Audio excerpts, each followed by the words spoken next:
نحمده ونصلي ونسلم على رسوله الكريم اما بعد فاعوذ بالله من الشيطان الرجيم بسم الله الرحمن الرحيم ما زاغ البصر وما طغى لقد رأى من آيات ربه الكبرى۔ پارہ 27 سورہ النجم، رکوع 1 آیات نمبر 17 اور 18۔ ما زاغ البصر، زاغا یزیغ کا معنی ہے ٹیڑھا یا بے راہ ہو جانا۔ طغا طغیان سے مشتق ہے جس کا معنی ہے حد سے تجاوز کرنا۔ ان دونوں لفظوں کے بیان کا مقصد یہ ہے کہ رسول اللہ صلی اللہ علیہ وسلم نے جو کچھ دیکھا اس میں نظر کی کوئی غلطی، کوئی خطا نہیں ہے۔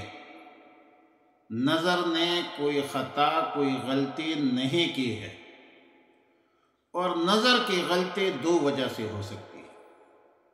نمبر 1 کہ جس چیز کو دیکھنا چاہتا تھا اس سے نظر ہٹ کر دوسری طرف نظر چلی جائے، یا دوسری طرف نظر چلی گئی ہو، نظر ہٹ جائے، تو لفظ ما زاغا سے اس قسم کی غلطی کی نفی کر دی اور تردید کر دی۔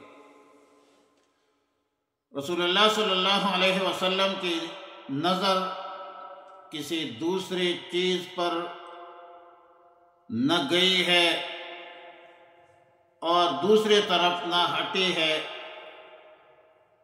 دوسری طرف اس نے میلان نہیں کی ہے، بلکہ جس کو دیکھنا تھا ٹھیک ٹاک اس پر نظر پڑی ہے، نظر ادھر ادھر نہیں ہوئی ہے۔ نظر کی دوسری غلطی یہ ہو سکتی ہے کہ نظر پڑی تو جس چیز کو دیکھنا مقصود تھا اس کو دیکھا، مگر ساتھ ادھر ادھر دوسری چیزوں کو بھی دیکھتے رہے، تو اس وقت التباس ہوتا ہے، اور التباس کا گڑبڑ ہونے کا، مکس ہونے کا خطرہ ہوتا ہے۔ تو اس قسم کی غلطی کے لیے ہے وما طغى کا لفظ استعمال کیا۔ اب ظاہر ہے کہ دیکھا ہے، جبریل امین کو دیکھا ہے یا اللہ رب العالمین کو دیکھا ہے، رؤیت جبریل مراد ہے، رؤیت باری تعالیٰ مراد ہے۔ اس میں تو صحابہ کرام، تابعین اور اہل علم کے مابین اختلاف ہے، لیکن ایک بات ذہن میں رکھیں کہ مذکورہ آیتوں کے حوالے سے جمہور اہل علم، صحابہ کرام، تابعین، تبع تابعین اور جمہور امت کی نزدیک چند باتیں مسلمہ ہے اور حقیقت پر مبنی اور متفق علیہ ہے۔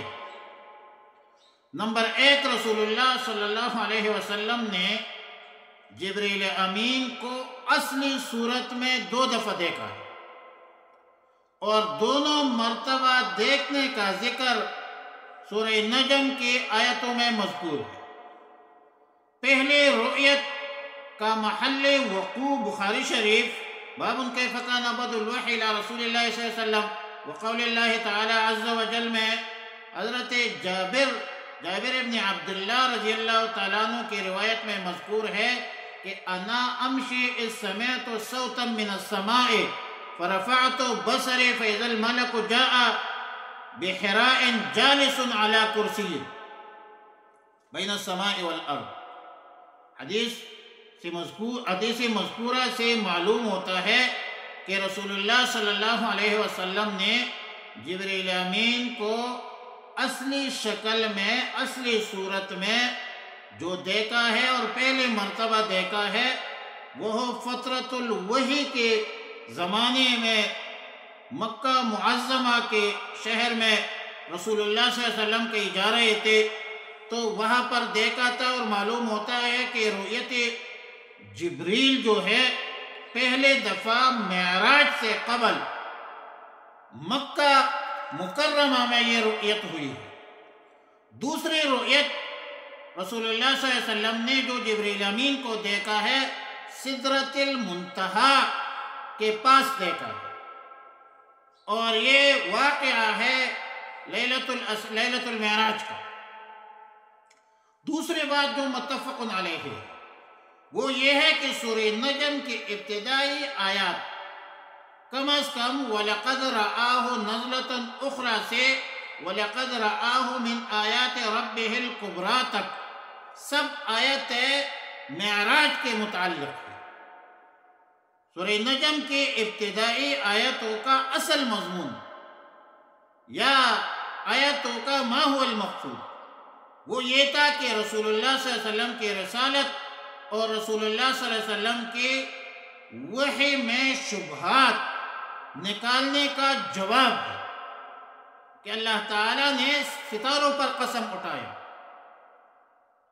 کہ رسول اللہ صلی اللہ علیہ وسلم نے جو کچھ دیکھا ہے، جو کچھ فرما رہے ہیں، جو کچھ رسول اللہ صلی اللہ علیہ وسلم فرما رہے ہیں، ان سب میں اختیاری اور غیر اختیاری غلطی کا کوئی امکان نہیں ہے،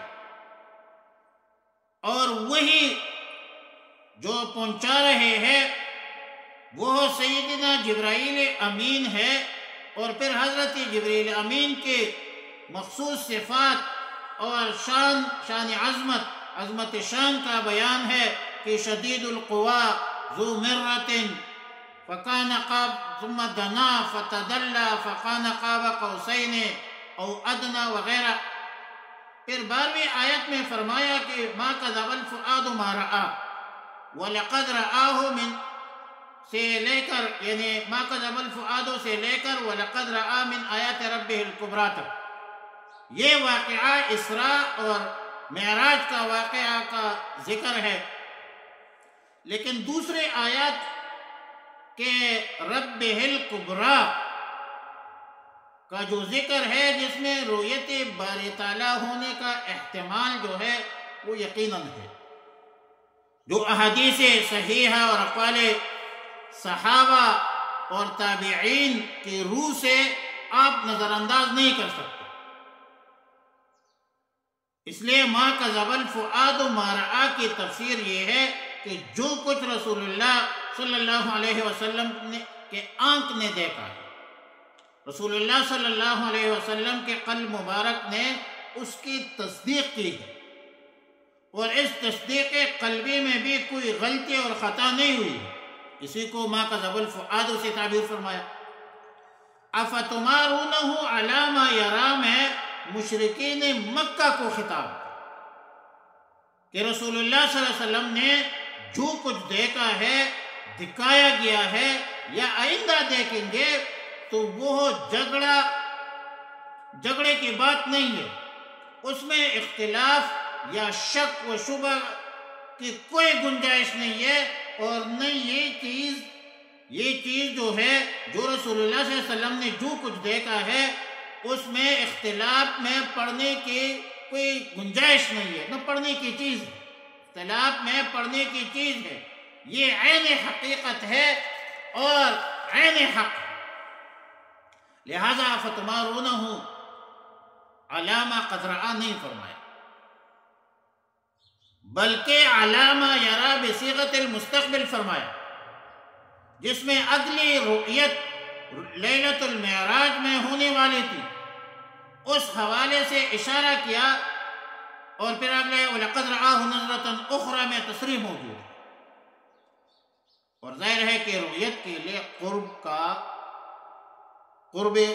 کا مکان کا مقام کا ہونا ضروری ہے۔ فرمایا عند سدرۃ المنتہا، اس طرح کی حدیث مبارک میں ہے وَآتَيْتُ یا وَأُوتِيَتْ سدرۃ المنتہا فغشیتنی غبابہ۔ رسول اللہ صلی اللہ علیہ وسلم فرماتے ہیں کہ میں سدرۃ المنتہا کے پاس پہنچا تو مجھے بادل کی طرح کسی چیز نے گھیر لیا۔ پھر اگلی آیت میں فرمایا ما زاغ البصر وما طغى، کہ یہ رؤیت حالت بیداری میں ہو گیا ہے، سر چشم نے دیکھا ہے۔ وعلی کل حال رؤیت کے حوالے سے یہ رؤیت جبریل ہے یا رؤیت باری تعالیٰ ہے، دونوں جو ہے محتمل ہے، دونوں کا احتمال ہے۔ تمام صحابہ کرام، تمام تابعین، جمہور امت کا اس پر اتفاق ہے کہ بروز قیامت اہل جنت اور عام مومنین بھی اللہ رب العالمین کی زیارت کریں گے۔ وجوہ یومئذ ناظرۃ الی ربہا ناظرہ۔ البتہ اختلاف یہاں پر ہے کہ عالم دنیا میں انسانی نگاہ میں اتنی طاقت ہے کہ وہ رؤیت باری تعالیٰ اس سے ہو سکے، تو ظاہر ہے کہ انسانی نگاہ میں اتنی قوت و طاقت نہیں ہے۔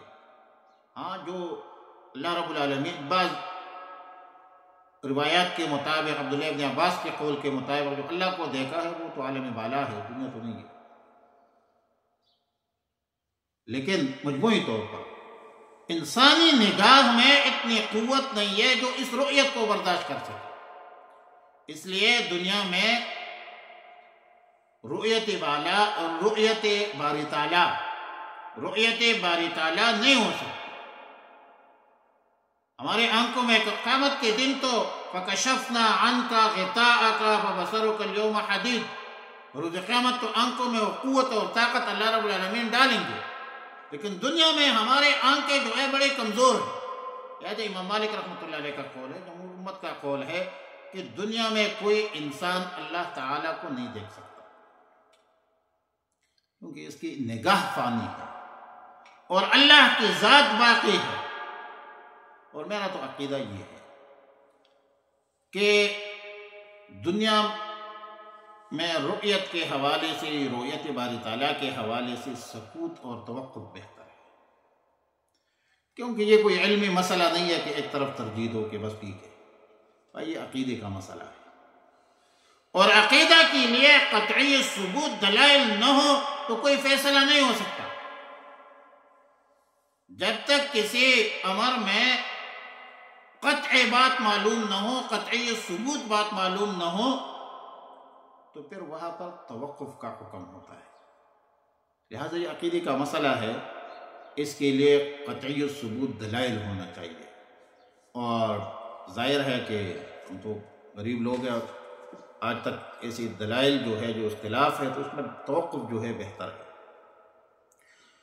ما زاغ البصر، بہتر ترجمہ تو یہ ہے، ما زاغ البصر، نہ بہکی ہے آنکھ، وما طغی، نہ حد سے بڑی ہے، یعنی سدرۃ المنتہا تک پہنچے، اور اس موقع پر رسول اللہ صلی اللہ علیہ وسلم کی جو نگاہ تھی وہ نگاہ دوسری طرف نہیں ہٹی ہے۔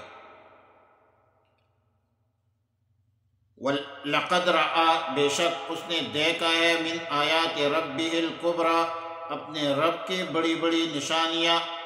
رسول اللہ صلی اللہ علیہ وسلم نے اپنے رب کی بڑی بڑی نشانیاں دیکھی ہے۔